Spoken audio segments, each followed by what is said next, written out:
about my own experience with social media. So I thought I'll share what I do, and then if you have any questions specific to what you do, and if I can help you in any way, I'd be happy to do that.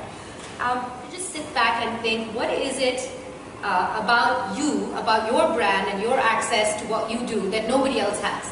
So for instance, if you're a musician, it could be that you have access to behind the scenes music, right? If you're running a magazine, I'm sure there's tons of people in publishing and journalism who'd love to know the process. I remember I took a journalism class, and I remember how interesting it was that you had to hand crop all your pictures with a ruler and figure out the dimensions, just the first sketches or drafts of how you lay out a page. This is content that nobody else has, and this starts to populate your Facebook or your Twitter in a very unique way. I think at the end of the day, content is really key. As much as you want to sell something, I do a lot of brand promotions, alliances with different brands, but nobody would care what I have to say if they didn't like the other content that I was giving them, 80% of which is just pure content, and then 20% is I'm throwing promotions at them. And most of the time when I do that, I try to give them something free because people love free stuff. Yeah. So even on your blogs or on your Facebooks or your Twitters, try to run a contest once in a while. It could even be a tour of the factory.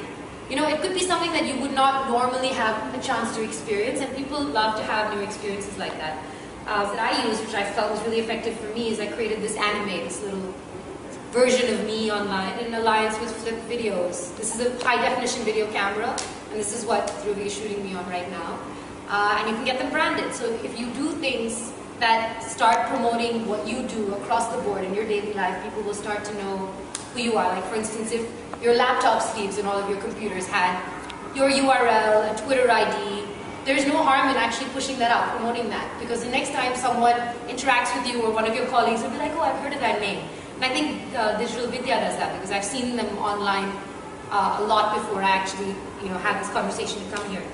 Something similar for the designer Narendra Kumar, where he wanted to pitch his new line of Pret clothing called Narendra Kumar Pret. So instead of doing just pictures of his new designs and okay, these are his clothes, this is how much they cost, would you like to buy some? I got 12 of my girlfriends together and we went to the store and Jean-Claude Begin did hair and makeup for everyone and we tried on all their clothes and we took pictures of everyone and we put them on my blog and then we asked people to vote in an online poll to say who looked best in their dress, and she got to keep her dress. So it was a real experience that happened at the event, but you also took it online. So apart from those 12 girls who were at the store, we had 14,000 other people who experienced it and engaged in it. So you can then take a very small personal experience and take it outside the room. There's a lot of people who are doing things like that, which I'm one of the brands that I'm pretty impressed with. Cadbury Bourneville does this.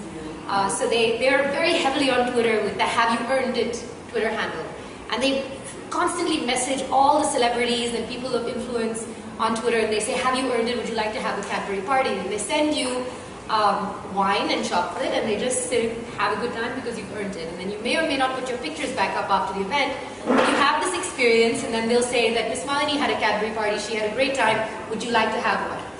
Tomorrow if you want, why don't you send them all a Twitter message and I'm sure they'll be happy to throw one for your entire office as well. But it was so interesting because you're taking something that is chocolate which you would probably associate with a certain type of event or maybe with children, and they've changed the whole experience of it by having a social media element to it. Some other brands that also did something interesting. Tommy Hilfiger did something called a virtual treasure hunt. So for retail, of course, there's a lot of things you can do, but instead of doing the traditional method again, there was a treasure hunt that started on my blog. You had to click through two other sites, High Heel Confidential and Republic of Chic, and come back and click on another link and you could win a pair of shoes. So you actually went through 3 different websites and you actually had this experience online, but you won a retail item. Something that I'm running right now, because I think these speakers are really cute, is to mix something as simple as a particular product that you might use. So these are little speakers, and you can see so they look like little disco guys. And so instead of doing the normal contest that you want to win these speakers, I said, okay, so if you want to win these speakers, post a link of your favorite YouTube video on my Facebook wall, and you could win these. And the response has actually been huge. I mean, some people don't follow instructions very well, but they're posting them under the picture. But the thing is that you get people to engage, and things like music and movies and content like that are so popular for people anyway.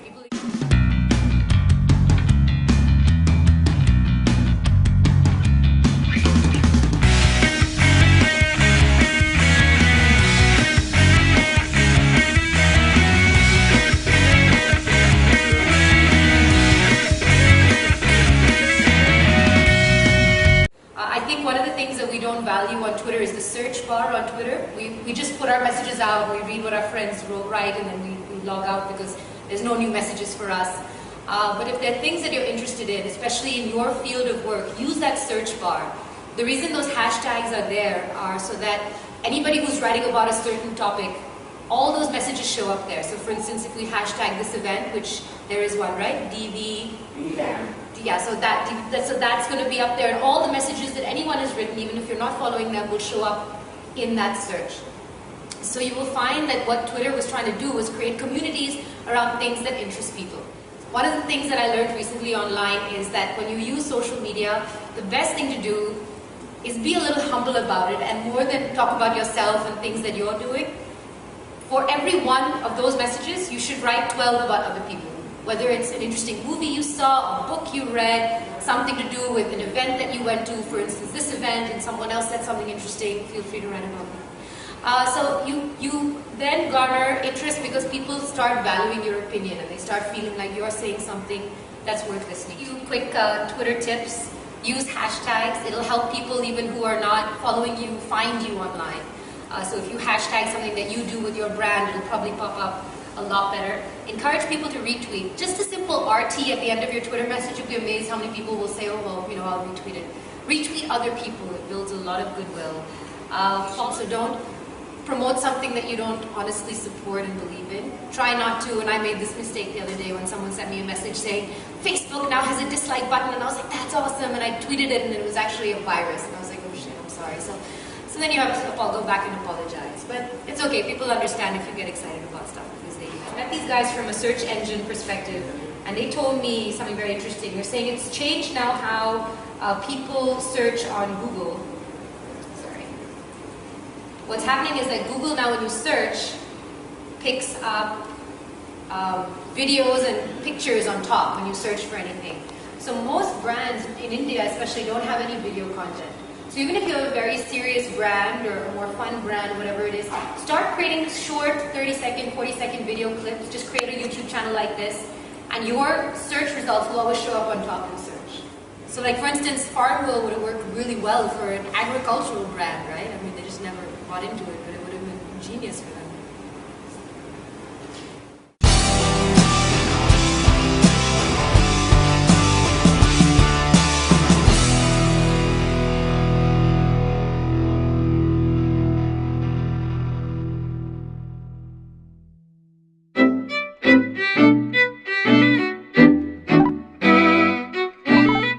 Maybe have like a little anime that looks like you, and people can poke him and ask him stuff and torture him.